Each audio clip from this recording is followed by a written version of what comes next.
8.4, proving triangle similarity by AA. Now, AA stands for angle, angle. So the triangle similarity theorem, angle, angle, first of all, I just want to point out, only works on triangles.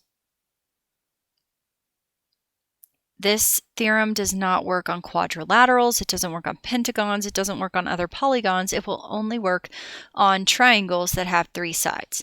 And what it says is if two angles are congruent, and you can prove that 2 angles of the triangles are congruent, then the triangles are similar. Which means that really all the angles are congruent and their corresponding sides are going to be proportional. Example 1. Determine whether the triangles are similar. If they are, write a similarity statement and explain your reasoning. So I'm looking at the 2 triangles, and because they're triangles, if I can prove that 2 angles are congruent, then I know they're similar. Well, I already know that angle D is congruent to angle G. So angle D is congruent to angle G.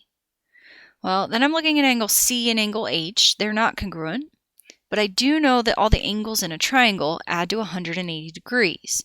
So let's say I try to find angle E.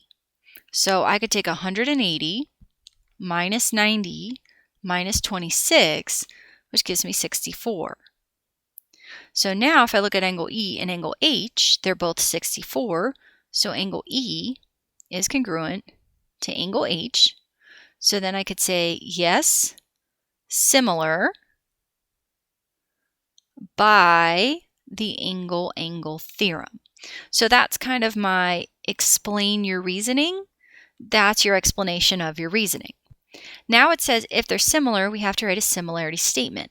So a similarity statement is going to say triangle, and I'm going to start with CDE, is similar to triangle. Now, if I started with angle C, that's the 26 degrees, which means over here I have to start with angle K because that's the 26 degrees. And then I went to angle D, which was the 90 degrees, so then I have to go to angle G. And then lastly, angle H. If you accidentally mess up the order, technically your similarity statement is wrong, so pay attention to order.